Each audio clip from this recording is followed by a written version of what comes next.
Cam छो public. तो आज हम करने वाले हैं JEE 2025 में पूछा गया प्रोबेबिलिटी चैप्टर का एक question.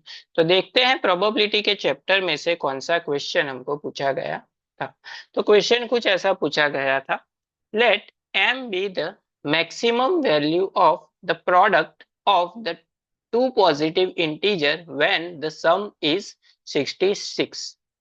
Let the sample space S is equal to x belongs to Z.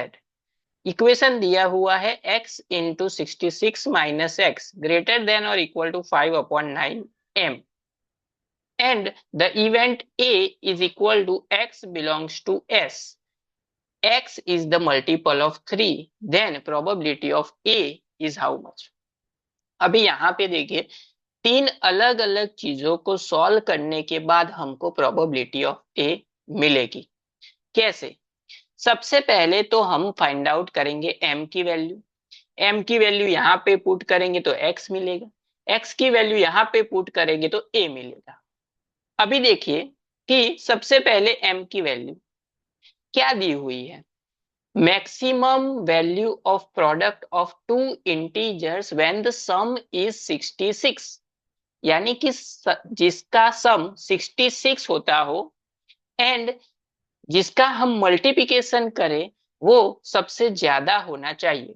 तो ये आपको याद रखना है कि ऐसे दो नंबर आपको फाइंड आउट करने के लिए बोले जाए जिसका मल्टीप्लिकेशन मैक्सिमम होता हो, तो मिडल इसका जो हाफ होता है वो दो नंबर आएंगे। यानी कि 66 का हाफ क्या होता है, 33। तो यहाँ पे नंबर आएगा 33 इंटू 33। इन दोनों का सम होता है 66 एंड इन दोनों का मल्टीप्लिकेशन होता है 1089। अगर आप 32 एंड 34 लेंगे तो उन दोनों का मल्टीप्लिकेशन होगा 1088। तो ये मैक्सिमम नंबर है 33 एंड 33। तो m की वैल्यू तो हमको डायरेक्ट मिल गई 33 इंटू 33। तो इस वैल्यू को यहाँ पे हम पुट करेंगे। इक्वेशन क्या है? तो s के लिए हमारे पास इक्वेशन है x। अगर हम यहाँ पे मल्टीप्लाई कर देंगे, इक्वेशन क्या है, x into 66 minus x greater than or equal to की साइन को इग्नोर करके इक्वल टू की ले लेते हैं साइन। तो 5/9 m। चलिए वैल्यूज पुट करते हैं। तो x से मल्टीप्लाई होगा सबसे पहले, तो 66 minus 66x minus X into X होगा X square is equal to 5/9 into M की जगह पे है 33 इंटू 33। इसको हम लिख सकते हैं 3 इंटू 3, तो ये कैंसिल आउट होगा 11, ये कैंसिल आउट होगा 11 से। अभी यहाँ पे देखिए इन दोनों का मल्टीप्लिकेशन क्या होगा, 55। तो इसको हम इसी तरह से लिखते हैं 55 इंटू 11। क्यों ऐसा, अभी देखिए, इसको अगर हम सामने लेंगे तो एक्स स्क्वायर जो है माइनस है तो प्लस हो जाएगा, ये प्लस है तो सामने चला जाएगा तो -66 होगा, प्लस 55 इंटू 11 इसको लिख सकते हैं इज इक्वल टू 0। एक्स की वैल्यू फाइंड आउट करने के लिए क्वाड्रेटिक इक्वेशन मिल गया। अभी यहाँ पे देखिए हमको इन दोनों का सम मल्टीप्लिकेशन क्या करना है, 66। इसका मतलब क्या हुआ, 55 प्लस 11। तो यहाँ पे दो वैल्यू क्या होगी, 55 एंड 11। तो यहाँ पे ये चीज आपको याद रखनी है। आप क्या करोगे, डायरेक्ट मल्टीप्लाई करोगे, फिर उसका फैक्टराइजेशन करोगे, फिर आपको ये वैल्यू मिलेगी। यहाँ पे ये वैल्यू डायरेक्ट मिल सकती है आपको इस तरह से। तो x square minus 55x minus 11x plus 55 into 11 is equal to 0। इन दोनों में से क्या कॉमन निकलेगा, फर्स्ट टू में से x कॉमन, अंदर क्या बचा, x माइनस 55। एंड इन दोनों में से 11 कॉमन, तो -11 बाहर, अंदर क्या बचा, x माइनस 55। तो इन दोनों का क्या हो जाएगा, ये दोनों ब्रैकेट सेम, तो रीग्रुपिंग हो जाएगा। तो x minus 11 into x minus 55 is equal to 0। तो x की दो वैल्यू मिली, x is equal to 11 and x is equal to 55।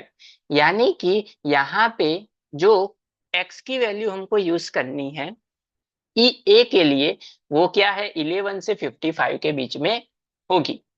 अभी देखिए ए की वैल्यू के लिए हमको क्या मिल गया, ए इज इक्वल टू हमको मिल गया, किसके बीच में लेना है, 11 less than or equal to x less than or equal to 55। इसकी हमको फाइंड आउट करनी है probability of A. Probability of A क्या होता है किसी भी फंक्शन के लिए? तो number of favourable outcome upon number of total outcome.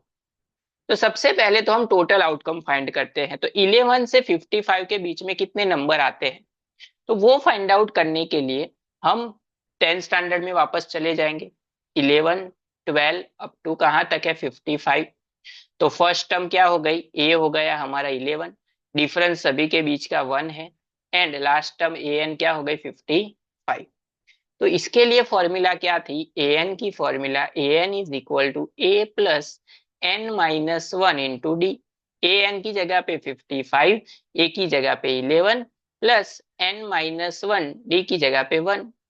अभी ये सामने चला जाएगा तो 55 माइनस 11 यानी कि 44 इज इक्वल टू 1 से मल्टीप्लाई तो एन माइनस वन ही रहेगा। तो ये -1 सामने तो +1 तो एन की जगह पे आ गया 45। यानी कि 11 से लेके 55 के बीच 55 के बीच में कितने नंबर है, 45 नंबर है। यानी कि टोटल आउटकम हमारा क्या हो गया 45। And number of favourable outcome, तो क्वेश्चन क्या है, x is a multiple of 3, यानी 11 से 55 के बीच में मल्टीपल ऑफ 3 कौन से आएंगे, तो वो आएंगे 12, उसके बाद 15 अप टू कहां तक होगा 54 तक। तो फर्स्ट टर्म क्या हो गई 12, लास्ट टर्म हो गई 54, एंड डिफरेंस सभी के बीच का क्या हो गया 3। तो यहाँ पे एन की formula a n is equal to a plus n minus one into d. A n की जगह पे 54 इज इक्वल टू ए की जगह पे 12 plus n minus one, d की जगह पे क्या आएगा 3। तो ये 12 चला जाएगा सामने तो माइनस होगा, तो 54 में से 12 चला जाएगा तो बचेगा क्या 42 बचेगा। तो 42 3 मल्टीपल में है, सामने की साइड डिवीजन में, तो यहाँ पे होगा 14 is equal to n minus one सामने तो 14 प्लस वन यानी कि मिलेगा 15। यानी कि नंबर ऑफ फेवरेबल आउटकम क्या मिल गए हमको 15, यानी कि इसका मतलब हो गया 3 से कैंसिल आउट, तो आंसर हो जाएगा हमारा 1/3। तो प्रोबेबिलिटी ऑफ ए जो हमको फाइंड आउट करने के लिए बोली गई थी वो क्या है 1/3। तो यहाँ पे 3 अलग अलग इक्वेशन को सॉल्व करने के बाद आपको प्रोबेबिलिटी ऑफ ए मिलेगा 1/3।